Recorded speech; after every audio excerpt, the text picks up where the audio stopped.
Bienvenidos a las 18, hablando de lo bueno y lo malo de Canadá. Con ustedes, Claudia Palacio y Ricardo Rivera. ¿Cómo estás? Bien, ¿y tú? Muy bien, muchas gracias. ¿Cómo va tu día? Muy bien, afortunadamente. ¿En qué andas? Aquí esperando a nuestra invitada de hoy, Susana Mijares, que está por conectarse en estos momentos. Sí, señora, ¿hablaste con ella? ¿Ya te confirmó que estamos listos para empezar? Sí, 100%. Ya Bueno. le vamos a dar invitación para que se conecte y nos acompañe en este episodio que va a estar bastante interesante. Y Hola. aquí está Susana. ¿Cómo están? Hola, Muy Susana, bien. ¿cómo vas? Me disculpan la oficina de la tarde, pero hoy me tocó aquí estar rodando, pero bueno, gracias por la invitación. No, Susana, súper agradecidos que estás con nosotros compartiendo y sabiendo que eres una persona tan ocupada en el día de hoy, aquí en este episodio de las 18.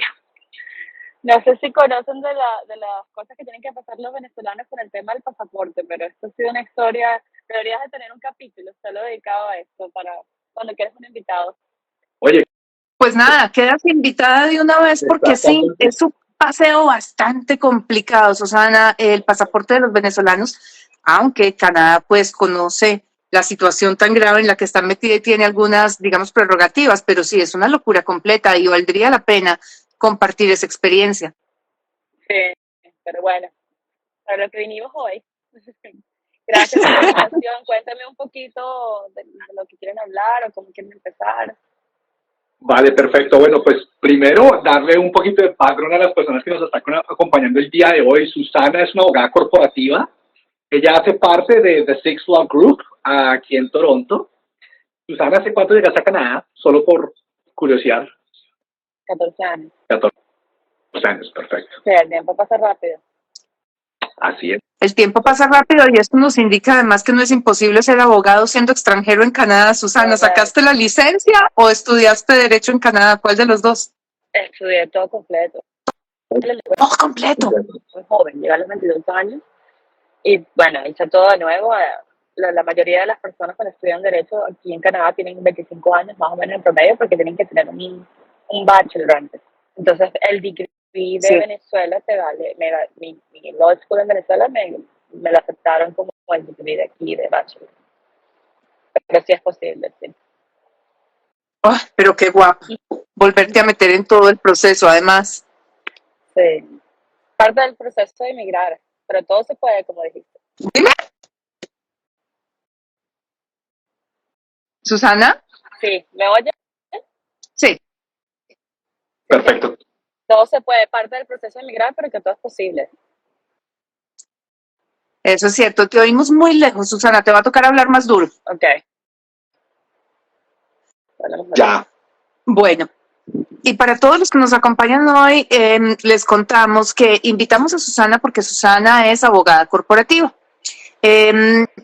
Muchísimas veces nos han preguntado si crear empresa me da la residencia permanente en Canadá, cómo se crea una empresa en Canadá, qué tan complicado es. Los colombianos particularmente me dicen a mí, es que crear empresa es un lío porque es que son hojas y hojas y hojas. Y yo me acuerdo de las escrituras de Constitución de Colombia y son resmas de papel, una locura completa y meses escribiendo cuál es el propósito de la compañía, que no quede un hueco, que no vaya a sobrar no sé qué, Cámara de Comercio, es una locura total. Y pues por eso tenemos a Susana hoy aquí para que nos cuente un poquito cómo es ese proceso, qué tipo de compañías hay en Canadá, sociedad anónima, limitada, incorporada, personal. O sea, ¿cómo funciona esto, Susana? La buena noticia es que aquí en Canadá en general me parece que es un sistema mucho más práctico que nuestros países. Efectivamente, nuestros países en el tema de la notaría es una diligencia que te ocupa toda la mañana generalmente. Aquí, primero que nada, no necesitas un abogado para hacerlo, ni un gestor. Directamente tú lo puedes hacer en la página de Service Ontario o en la página de Canadá. Hay dos formas de incorporarlo. Lo puedes hacer a nivel federal o a nivel de la provincia. Entonces, por eso me refiero que lo puedes hacer o con la provincia directamente, Service Ontario, en este caso, que nosotros vivimos en Ontario y me voy a limitar a Ontario, o con el gobierno federal, con Canadá. ¿Okay? Los beneficios y las diferencias, hay personas que les gustan más la federal, hay personas que les gustan más la Ontario. A mí particularmente me gusta más el tema federal porque me parece que te protege ya a nivel alrededor de Canadá y te protege el nombre y pues te permite operar en otras provincias. Claro, tienes que tener una provincia que va a ser tu provincia principal y si quieres operar en otras provincias te tienes que registrar de igual forma en esas provincias. Entonces, es un proceso un poco, tiene un doble procedimiento, digamos, y un doble costo, pero tiene mayor protección.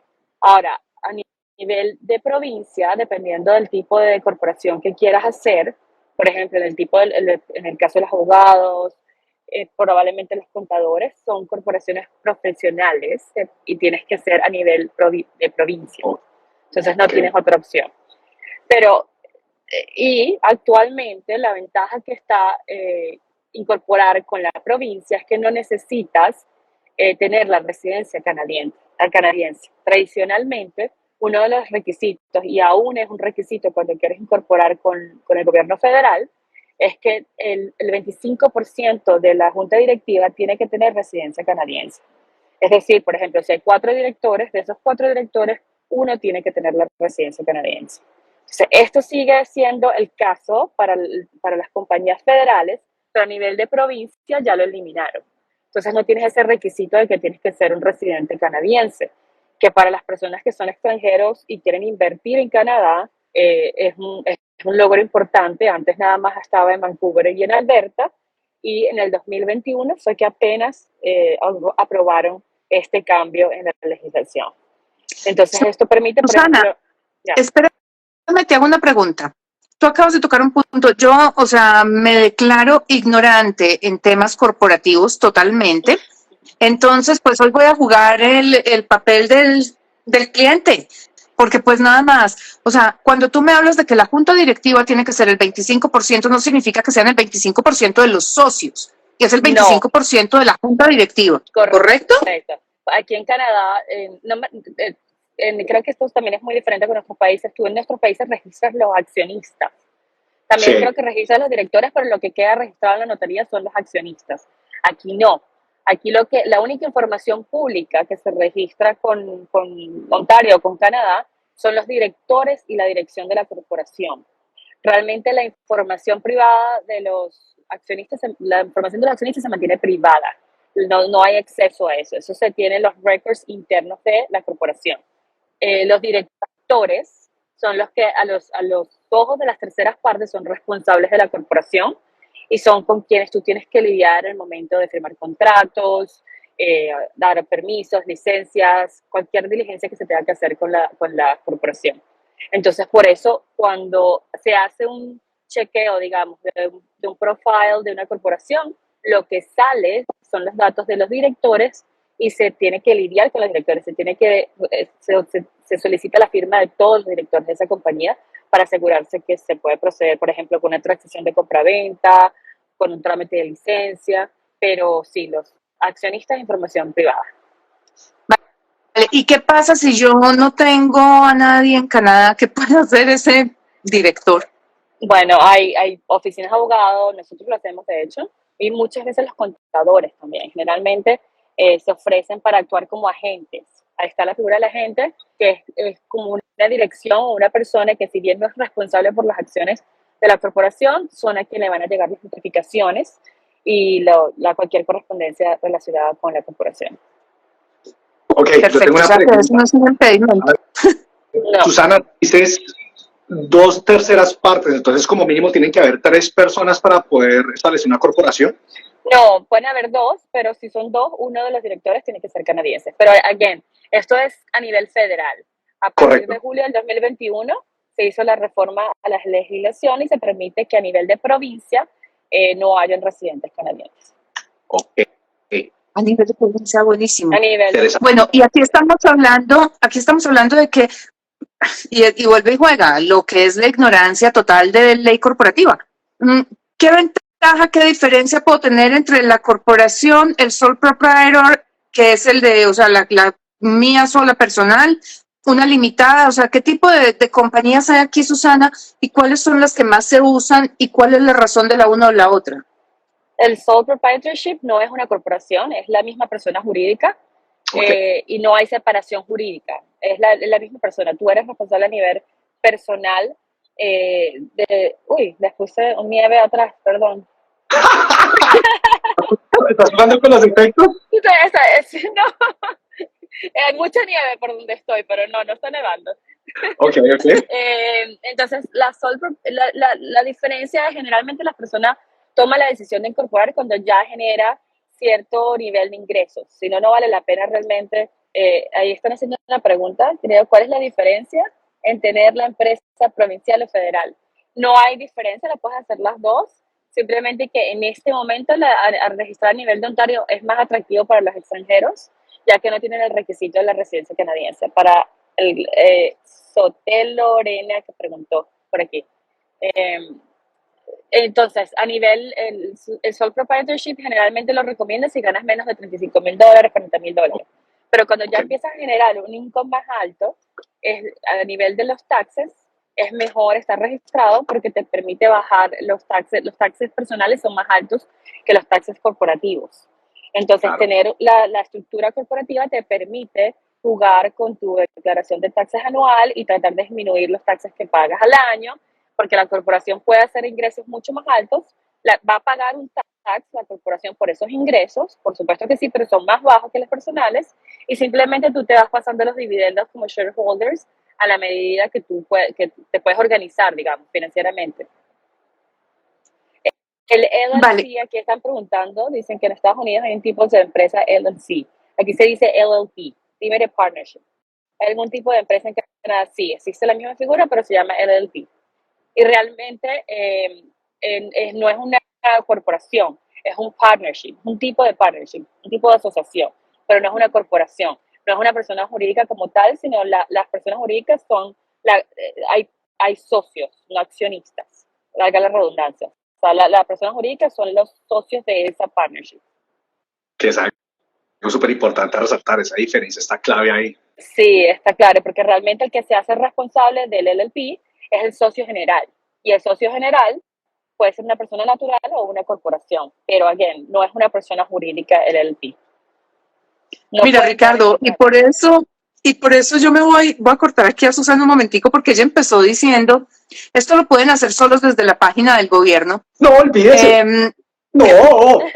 Que hay que entender, o sea, yo sé que hay muchísimas personas que han estudiado administración de empresas y que conocen un poquito de esto y lo demás, Claro. pero cuando uno se enfrenta a un país nuevo donde va a abrir una compañía, empezar a escoger, me conviene más esta, me conviene más la otra a nivel de taxes o de impuestos, a nivel de responsabilidad, cómo funciona, cuál me sirve para inmigración. Eso es mejor dejárselo a un abogado corporativo. Total. Para que lo maneje, porque es que la metida de pata, como decimos en Colombia, de la una a la otra, o sea, el cambio cuesta, no lo que cuesta en plata, lo que cuesta en tiempo y lo que cuesta en tratar de organizar todo este desorden. Entonces, pues, Susana, gracias por decir que se puede hacer desde la página del gobierno, pero honestamente, yo he arrancado dos. Siempre menciono las condiciones económicas para que no piensen que soy totalmente subjetiva en mis consejos. No, pero te digo, yo he empezado dos y las dos con abogada corporativa, y eso que se supone, pues, que yo debería saber lo que estoy haciendo creando una corporación porque nos lo ordena CICC. No, por mucho que aparezcan los reglamentos, eso es mejor ponerlo en manos del experto. Entonces, no es tan sencillo. Estabas diciendo la diferencia entre el socio y el accionista, que sea la corporación y que no sea. Íbamos ahí en los LLPs. Entonces, qué pena por la interrupción. Soy Prieto preguntó, ok, perfecto, muchísimas gracias. ¿Y a partir de qué monto es lo recomendable abrir un tipo de empresas como estas en Canadá? Realmente es una pregunta más por el contador, pero entiendo que cuando generalmente empiezas a producir más de $35,000, $40,000, ya es mejor que te incorpores y que lo hagas a través de la corporación para que te puedas disminuir la cantidad de taxes que pagas al año. Súper interesante. Otra cosa que mencioné, que a lo mejor es lo primero que tengo que haber mencionado. Tú te puedes incorporar con un nombre o puedes usar un número en la corporación. Entonces, el nombre, cuando se hace a través de nombre, tú le puedes poner Claudia la más bella, por ejemplo. ¿Okay? Ese nombre, tienes que primero, antes de registrarlo, se tiene que hacer un corporate search del nombre para asegurarse que el nombre está disponible. Si el nombre está disponible, ya viene el segundo paso, que es cuando ya lo puedes registrar. Pero primero se hace una especie de sub-search para asegurarse que el nombre está disponible y de ahí te dan un número y con eso procedes a registrarlo, ¿ok? El número, la corporación con número la puedes hacer de una vez, inmediatamente, no tienes que esperar nada. Y pues es la corporación 1, 2, 3, 4, 5, 6. La diferencia realmente es como que es registrada. A lo mejor te conviene también que sea el número para que la gente no vea por temas de privacy, no quieres ver cómo es, qué corporación es. Y aparte de eso, tienes que tener un Master Business License.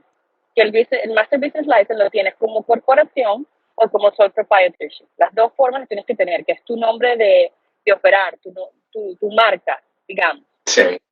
Claudia, la más bonita, puede ser un sole proprietorship, que es ella realmente, pero igual tú tienes su Master Business License, que es su nombre de mercadeo. Y aparte de eso, puede estar registrada como corporación, como Claudia la más bonita, y también necesita el Master Business License. Ese business license es a nivel provincial, ¿correcto? Correcto. Y eso lo sacas en Service Ontario. Vas a la oficina de Service Ontario como si te fueras a sacar una licencia y ahí la puedes registrar. Primero, igualmente se hace un search a ver si está disponible. Cuando haces el search te muestran los nombres parecidos que hay y te dicen más o menos el área de cada corporación que tiene un nombre parecido y ahí tú decides si quieres proceder o no con el nombre. Susana, y ven y te pregunto, algo que es muy bueno, analizando todo eso y empezando a ver los pasos aproximadamente hasta este punto, más o menos tú sabes cuál es el costo, o sea, qué costo involucra hacer todo esto con Service Ontario, hacer los registros. No es muy costoso. Si lo haces sin abogado, realmente el costo como tal son como unos $400. Ok. Maybe 500 si haces con nombres, son como 300 y pico la tasa de registro. Ahora, el federal sí varía, no te sabría decirte el costo porque varía de cada provincia donde vayas a registrar la corporación federal. Para los que nos están oyendo que no viven en Canadá hay provincias y está el gobierno federal. Entonces, cada provincia es como los estados de nuestros países. Ustedes tienen estados también, ¿verdad? En Colombia. Y el departamento. Bueno, exacto. Sí, los departamentos de pero es la misma historia. Exacto. Okay. Ahora, dentro de todo eso, yo quiero contarles también a los que nos están viendo que el costo de abogado no es tan elevado como uno se lo imagina, por lo menos en el país de origen. Para mí, constituir una compañía en Colombia es una locura total y los costos son altísimos. En Canadá, a pesar de que se trabaja con abogados, los costos son absolutamente manejables. No es, o sea, no estamos hablando de 10,000, 15,000 o 20,000 dólares el costo de abogado por una incorporación. No, estamos lejos de eso, mucho más bajos.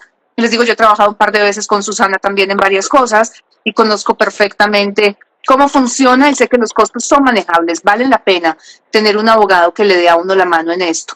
Ahora, Susana, con respecto a esas corporaciones, o sea, tenemos que abrir la empresa como sea que la abramos, tenemos que tener el registro de impuestos y tenemos que tener el Master Business License. ¿Qué otra obligación tenemos cuando abrimos una empresa en Canadá? Si ustedes están facturando y prestando el servicio al público, tienen que registrarse con Revenue Canada para poder cobrar el HST y tener un HST nombre que generalmente es el mismo número de la corporación y le agregan el 001.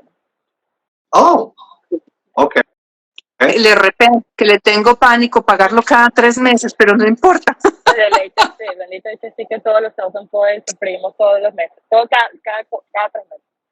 Venga, ¿por qué? Expliquen. Esto me parece interesante. ¿Por qué el pánico? Ella viene a la fecha de pagar el HST, Claudia. Oh, el pagar impuestos. Ya. Cada 3 meses, las personas que recaudan el HST del gobierno tienen que hacer las declaraciones y pagar. Haces el self-assessment y te toca pagar cada 3 meses. Ven, interesante. A mí me da risa porque mi contador muy querido me dice, Claudia, pero es que yo no veo cuál es el problema. O sea, tú recibes la plata y entonces tú de una vez mueves el HST para una cuenta de ahorros y así lo tienes. Pero tú sabes cuál es el trabajo administrativo que tiene eso de cada factura. O sea, no, el desgaste es una locura, Ricardo. Entonces, cuando tú menos piensas, tú tienes, digamos, los abogados y nosotros los consultores, tenemos algo que los abogados llaman el Trust Account, nosotros lo llamamos el Client Account, que es una cuenta donde llega el dinero de los clientes y nosotros solamente lo podemos mover a la cuenta donde nosotros pagamos nuestros gastos cuando se ha hecho pues el proceso o se va caminando dentro del proceso. Entonces, pues uno mantiene la plata ahí y cuando menos piensa se llega el día de impuestos y uno tiene una cuenta así de grande, Susana, ¿cierto? Si alguien me pregunta una de las desventajas de las corporaciones, que por qué vale la pena o no, una desventaja, si no haces suficiente income, de crear una corporación es que tienes el doble gasto de nivel contable, porque vas a necesitar dos contadores, el contador personal y vas a necesitar hacer tus declaraciones de taxes a nivel corporativo que tal vez son un poco más complejas y realmente vas a necesitar un contador. Ahora que yeah. Entonces, vale, para que te valga la pena, realmente tienes que generar ciertos ingresos para que justifique incorporar. Claro, porque realmente la mentalidad inicial de cualquier emprendedor o empresa es, venga, ¿cómo hago para pagar menos impuestos para que me rinda más el dinero? Entonces, de entrada, lo primero que uno dice es, me voy a mandar a hacer una corporación porque me han dicho o tengo entendido que voy a pagar menos impuestos, pero date cuenta que no es el caso iniciando. Y también es un tema de liabilities que no he mencionado. Como la corporación es una persona jurídica independiente de sus accionistas, también la corporación es la que es responsable. Realmente los accionistas, si llega a pasar algo, no van a responder, al menos que sean, hay 3 excepciones, que son el tema de los salarios, el tema de los impuestos y cuando se actúa de manera fraudulenta. Pero en manera general estás protegido, digamos, a través de la corporación. Y eso también eso sí es un beneficio cuando estás incorporado, pero pues también depende de tu tipo de, cuál es el rubio en el que estás, porque a lo mejor no vale la pena, dependiendo de la actividad que practiques. Aquí hacen una pregunta que dice, ¿cuánto es el porcentaje de impuestos que se debe pagar? ¿Hay algún número mediable? Esto tienes una pregunta para un contador, pero es más bajo el que pagas el porcentaje con la corporación que el que paga a nivel personal. Pero creo que también depende aquí es por nivel. A medida que vas haciendo más income, vas pagando más. Claro. Entonces tendrías que consultar eso con un contador. Para los que están haciendo preguntas de orden contable, la semana entrante vamos a tener a Henry López con nosotros que nos va a explicar cuáles son esos brackets, cómo se paga, cómo funciona, las provincias y demás. Pero es una de las grandes preguntas que tiene todo el mundo. O sea, ¿abro una compañía o no? Ahora, Susana pregunta, tú decías ahorita, tiene que haber por lo menos uno de los directores que sea residente o ciudadano canadiense, pero ¿puedo yo, o sea, con una visa de visitante, empresa en Canadá, o tengo alguna restricción? Upa. Se nos fue Susana. Justo la pregunta que era como la más importante de toda esta vaina. No, ella se debe volver a unir, en 2 segundos. Pero claro, Ricardo, vuelve a mandar una invitación, porque sí me encantaría saber qué ocurre con eso. O sea, yo esa parte, a pesar de pues, que estoy en la parte migratoria, no sé hasta qué punto se puede abrir o no se puede abrir. O sea, yo conozco la parte de cómo afecta la apertura de una empresa a un proceso migratorio. Por ejemplo, para los que están en Canadá con un permiso abierto de trabajo como dependientes de un estudiante internacional o de pronto de un trabajador extranjero, ellos pueden abrir una compañía, pero el tiempo que trabajan con su propia empresa no cuenta como experiencia laboral en Canadá.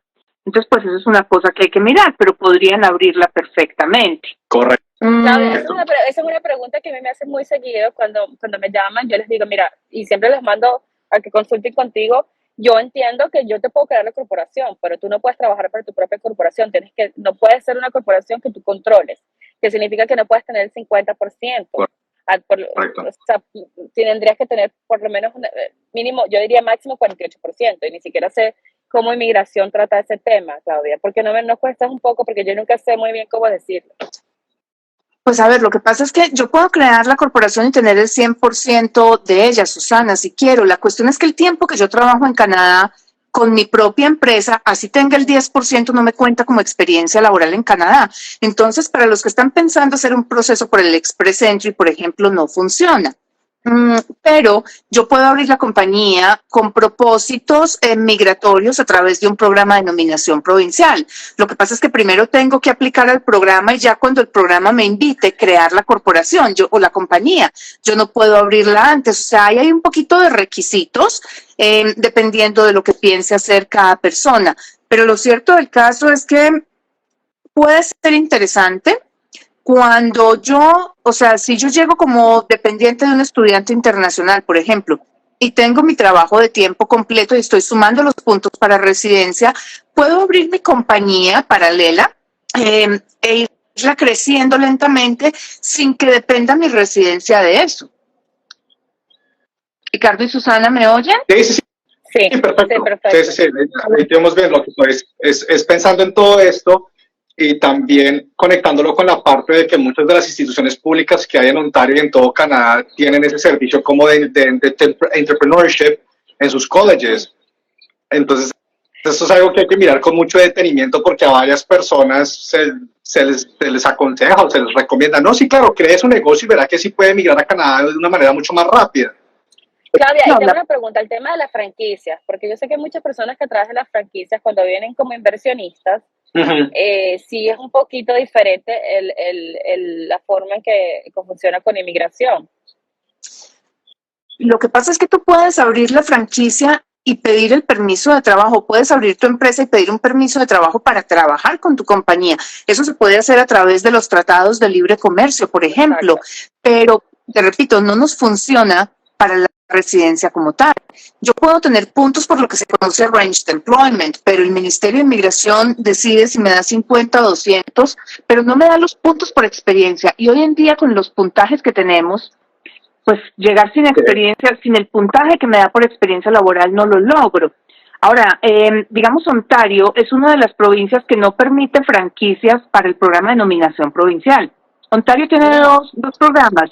Uno dentro del GTA, donde la persona tiene que tener un patrimonio de $800,000 y hacer una inversión de $600,000, y otro fuera del GTA, que son $400,000 y $200,000. Pero digamos, no te permiten franquicias que ya estén funcionando dentro de Ontario. O sea, si yo quisiera comprar una franquicia de McDonald's y abrirla, con eso no me dan una nominación provincial por negocios. Tiene que ser una franquicia nueva.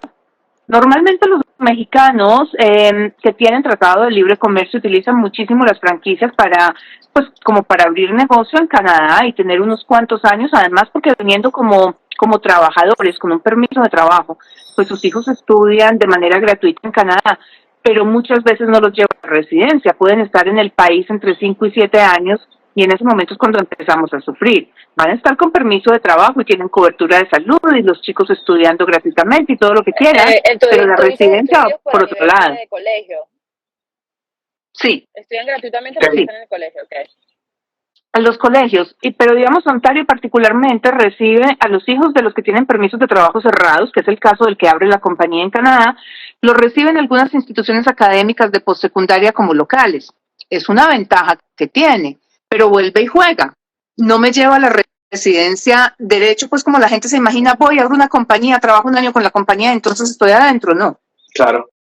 Habría que hacer como estructurar un plan de manera que uno de los, si es una pareja específicamente, uno esté trabajando y la otra persona esté trabajando como para otra persona, una compañía independiente. Y es, o sea, es una estrategia completa, digamos. Exactamente, muchas veces a esto es a lo que jugamos, Susana, a ver si el acompañante es el que califica. Ahora, ¿qué pasa, Susana, cuando yo abro una corporación? Esa es una duda que yo siempre he tenido. ¿Qué pasa cuando yo abro una empresa en Canadá y mi socio es mi pareja? ¿Qué pasa cuando yo me divorcio, Susana? Esa parte a mí me Igual, preocupa sobremanera. igual, es una propiedad. Las corporaciones son parte de tu asset y es un partnership. Entonces los divides igual, 50-50. Incluso si tu pareja no es parte de tu, digamos, si tú tienes tu partnership con una tercera persona, en el momento que te divorcias, tu pareja, si no lo dejaron bien establecidos, tiene derecho sobre ese 50% de tus acciones. Si tú tienes 100 acciones con Laura, digamos, son en total 200, tu pareja tiene derecho a 50%. Ahora, para eso es importante que aparte de registrar e incorporar las corporaciones, tengan un shareholder agreement o un contrato de accionistas, donde generalmente hay una cláusula que se estipula que en caso de divorcio no se va a aceptar al spouse como un socio, sino que el socio se hace responsable de pagarle a su pareja por el divorcio la parte que le correspondería basado en el valor de las acciones y ya el socio es el que va a lidiar con ese spouse. Pero la corporación se trata digamos, de proteger de que no va a resultar un spouse socio de la corporación, porque eso no es la intención. La intención de la sociedad es tenerla con el socio original, no con el spouse del socio. Porque es que muchas de las personas, de los casos que me tocan a mí a nivel migratorio, me dicen, lo que pasa es que yo me casé en Colombia, como yo no estoy casado en Canadá, entonces no le toca nada a la otra persona, o yo me tengo que divorciar es en Colombia y no en Canadá, entonces no se ve afectado mi patrimonio aquí o allá. Bueno, no sé en el tema de Colombia, pero aquí es muy costoso divorciarse. Piénselo 2 veces antes de divorciarse. Y realmente los derechos todos se dividen mitad y mitad, al menos que hayas tenido un prenup antes que te haga esa exclusión. Y sin embargo, hay temas como el tema del matrimonial home que no puedes excluir. Pero en el caso de las acciones, tal vez. Pero bueno, sí, mi respuesta es no, se divide igual en porcentajes half and half. Claro, y el Por eso matrimonio el hecho de que no se hayan casado en Canadá ni registrado el matrimonio en Canadá no exime de las responsabilidades en Canadá, entonces, ¿correcto? El hecho de que el matrimonio sea legal en país de origen. No, porque tú te puedes casar en Colombia, pero te terminas divorciando en Canadá bajo las leyes de Canadá. Vale. Pero si tengo la corporación, en ese momento cuando voy a pedir el divorcio, va 50 y 50. En teoría va 50-50. Ahora, como te digo, digamos, Claudia, yo soy la partner de Claudia, digamos, y tenemos una corporación con 100 acciones. El 50% de esas acciones son de Claudia, pero si se llega a divorciar, técnicamente, su esposo tiene derecho al 25% de esas acciones. Pero se supone que Claudia y yo redactamos un agreement donde decimos, mira, si alguna de las dos se divorcia, yo no quiero tener ninguna sociedad con tu esposo ni tú con mi esposo. Entonces se estipula ahí que tú te vas a cargar de pagarle a tu esposo el valor de esas 25 acciones, pero yo no quiero meter a mi corporación, ¿entiendes? Entonces, por eso es importante el tema cuando te incorporas, que no hemos hablado de eso, no es necesario tener un shareholder agreement. Y realmente muchas veces las personas no lo tienen. Para eso sí necesitas un abogado, diría yo, y sobre todo si no dominas bien el tema del inglés, para establecer las condiciones de esa sociedad. Para establecer cuántos directores va a tener, cómo se nombran los directores, cómo van a ser los meetings. Todo eso se establece en el shareholder agreement. Porque generalmente son compañías pequeñas y tienen un budget muy pequeño, las personas tienden a incorporar sin tener ese shareholder agreement. Claro.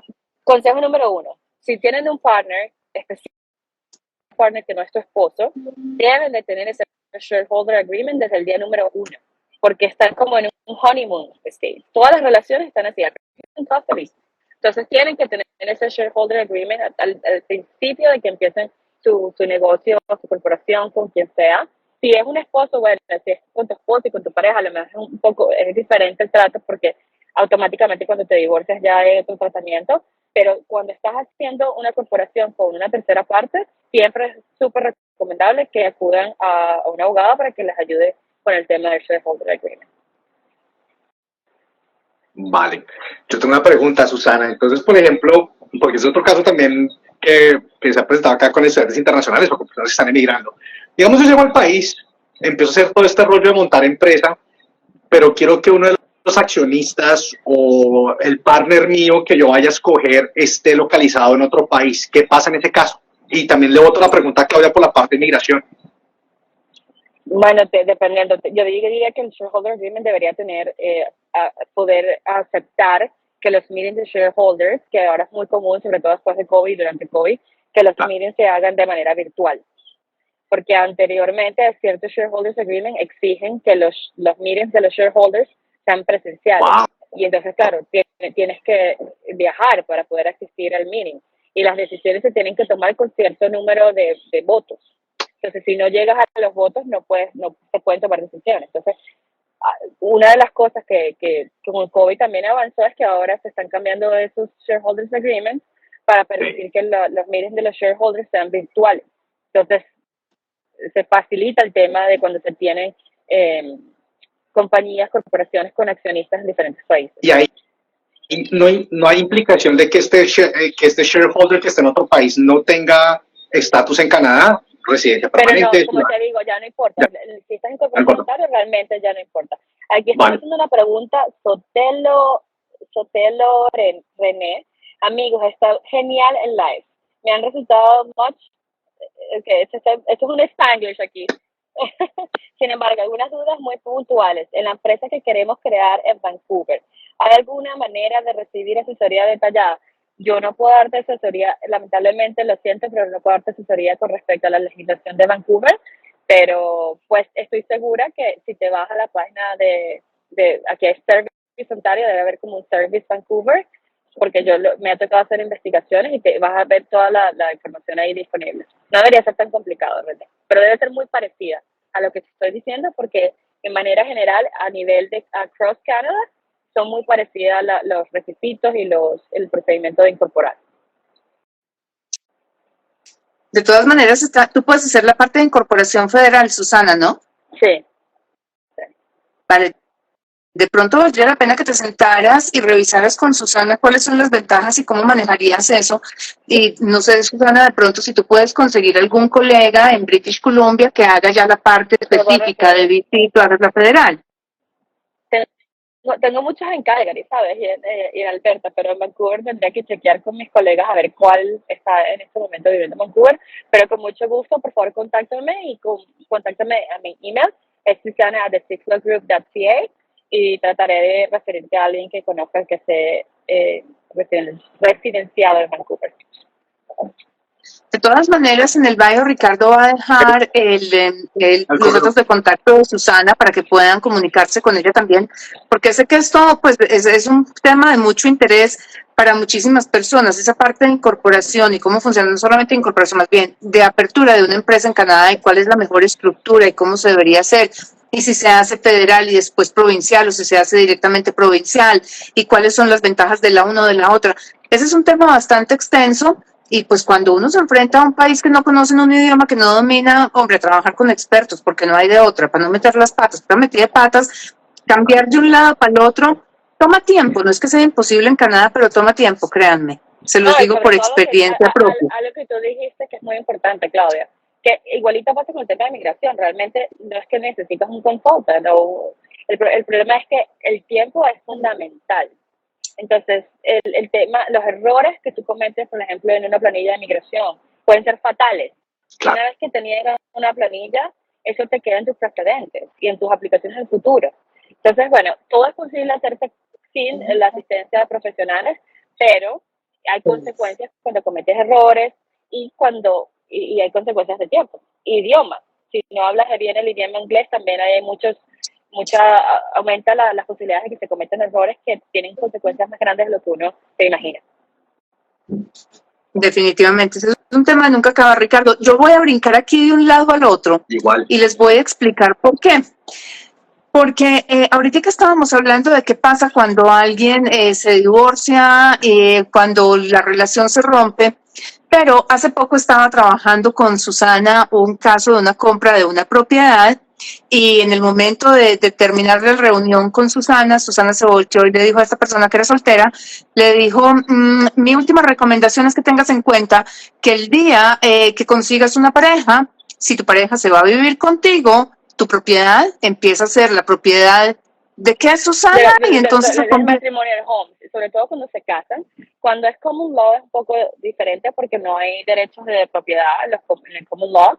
Pero en el momento que tú te casas con alguien y la casa, si la hayas comprado tú solo 20 años antes, 30 años antes, se convierte en el matrimonial home y automáticamente es un régimen diferente. Entonces, ese régimen diferente, ya estar regulado, es automáticamente 50 y 50 en el momento de una separación. Tú puedes hacer un prenup donde puedes establecer a lo mejor que la parte que tú aportaste de down payment a la casa le queda a la persona que originalmente compró la propiedad, pero no la puedes excluir totalmente, porque va a seguir teniendo esa persona derecho a toda la plusvalía que adquiera la propiedad desde el momento del matrimonio. Entonces, el tema de cuando compran las casas, cuando alguien tiene una casa y se casa, tienen que considerarlo, pues organizarse de cierta manera y protegerse, porque es una realidad, la gente se divorcia. Y tú dicen, tú nunca sabes con quién te casas que te divorcias. Entonces siempre también recomiendo que planifiquen y busquen asesoría cuando se van a casar y si se están casando a cierta edad, ya uno tiene más assets, claro, y busquen la forma de protegerse. No. Pasa lo mismo, Susana, pasa lo mismo cuando, o sea, si yo vinculo esto con lo que tú estabas diciendo ahorita, de que suponiendo que tú y yo fuéramos business partners y yo me divorcio y tararán, tararán, pasa lo mismo cuando yo estoy soltera, creo mi corporación y después me caso o me voy a vivir con alguien vivo 10 años y después me separo, ¿afecta también ahí la parte mía de la empresa? Sí, porque cuando tú te divorcias se toman en cuenta varias fechas y entre las fechas que se consideran es la fecha del matrimonio, la fecha de la separación y el valor de las cosas en el momento, dependiendo del proceso. Sí. Pero entonces sí se podría tomar en cuenta el valor de las acciones de esa corporación en el momento en que te casaste versus el valor de las acciones en el momento de la separación. Wow. Yo esto lo traigo a colación porque... Aquí están haciendo otra preguntita. Dice, hace Dale. 2 años mi esposa opera un sole proprietorship business.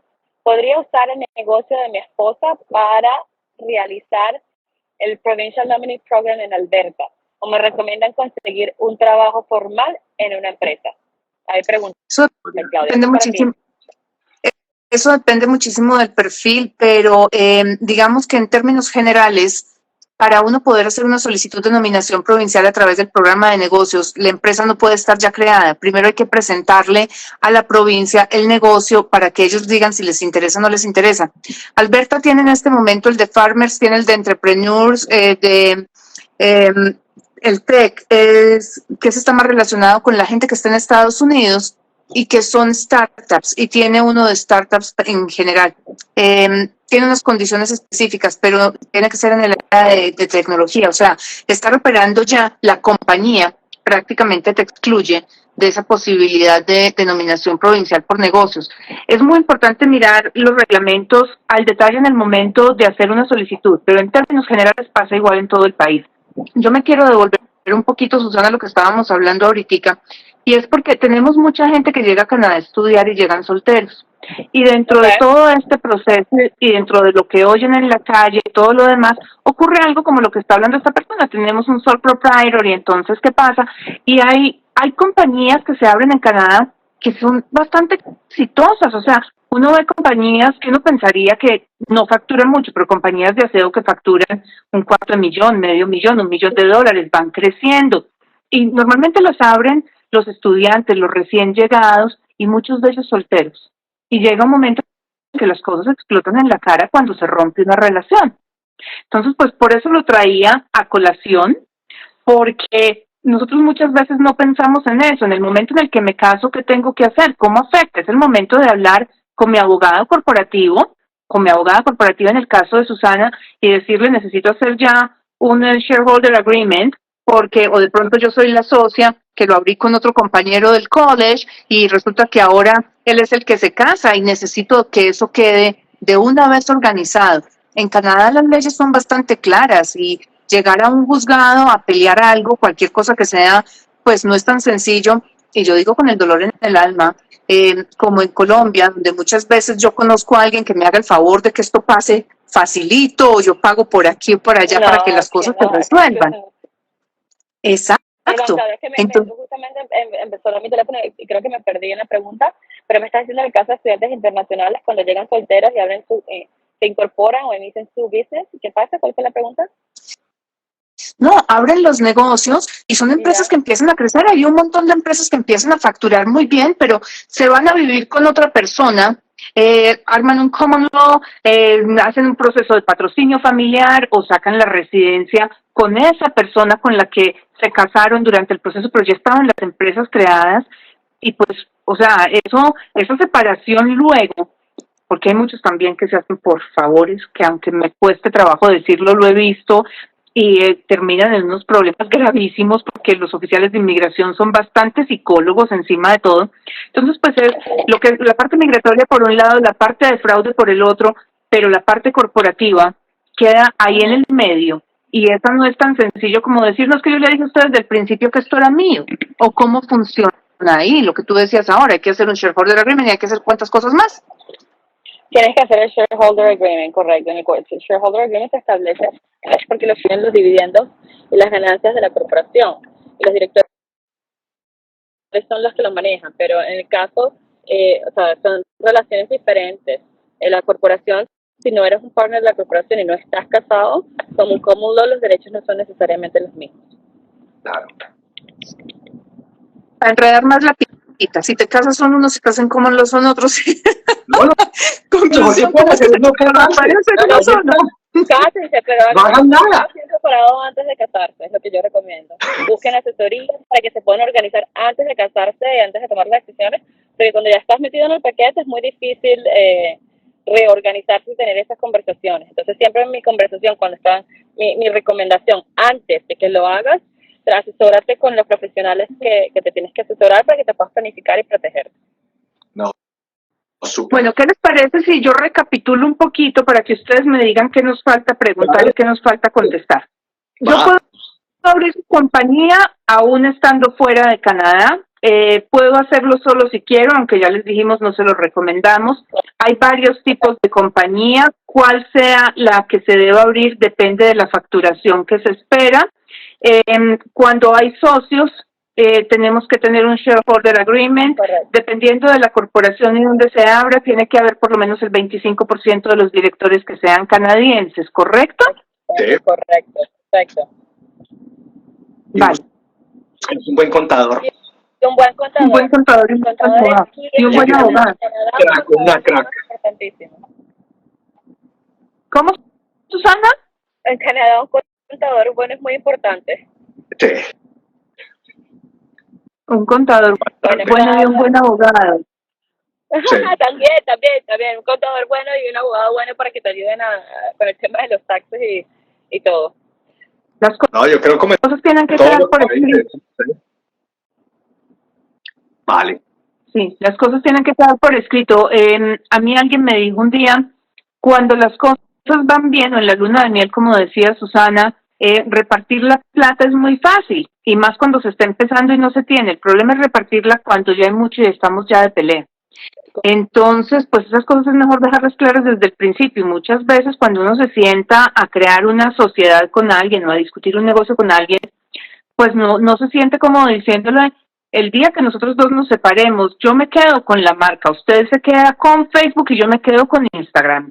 Pero eso todo hay que dejarlo por escrito. El abogado lo maneja muy bien cuando se sienta con con las personas que están creando la sociedad y dice, bueno, ¿quién se va a quedar aquí con esto, con lo otro?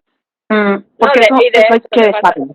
Me pasa mucho que la gente ni se imagina las situaciones. Cuando llegan a mi oficina es que se plantean las situaciones. ¿Qué pasa? Porque no es solo cuando te divorcias, si yo me muero, ¿y qué pasa si yo me muero? Entonces tú te casas, y entonces quién la va, y tenemos unos hijos, y tú te vuelves a casar. Entonces, como te digo, es también importante porque ni te imaginas las situaciones que se pueden presentar. Wow. No, es una vaina completa, es súper interesante todo este rollo, literal, y ya nos dimos cuenta en 47 minutos que llevamos de episodio que esta vaina, hacemos una segunda parte con otro tema más interesante, para seguir el tema interesante, mejor dicho. No, sí, no, Susana, mira, y aprovechar ya. Yo te voy a comprometer con dos Susana, yo no sé, Ricardo, si tú tengas otro para comprometer a Susana. Uno es el pasaporte venezolano y el otro el pasaporte venezolano.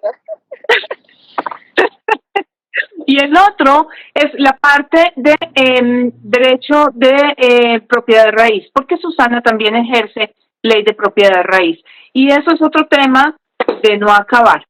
Sí, que es muy diferente aquí en Ontario. Pero bueno, sí. Ricardo, Claudia, quería agradecerles por la invitación. Ya estoy llegando a mi destino final y ha sido maravilloso compartir este viaje con ustedes. Ha sido mucho más divertido. Mil gracias por la invitación y bueno, cuando quieran estoy en la orden. Por favor, Ricardo, comparte mi contacto con tus seguidores y es una plataforma increíble. Muchas gracias y bueno, estoy a la orden siempre. No, Susana, muchísimas gracias. Claudia, a ti como siempre, muchísimas gracias también por estar en este espacio con nosotros. Y a todos que nos acompañaron. Un fuerte abrazo. Si estén interesados en montar empresa, créanme que montar empresa en Canadá no es difícil. Este es un país que tiene muchísimo para ofrecer.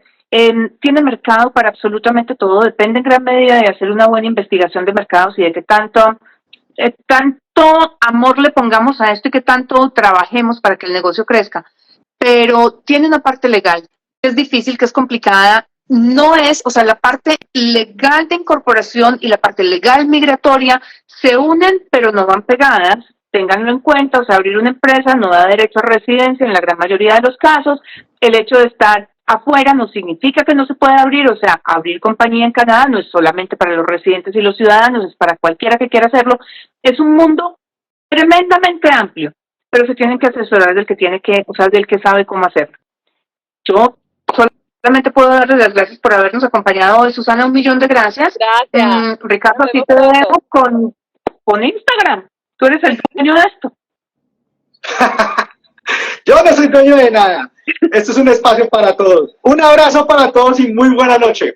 Chao. Que tengan una feliz noche. Chao.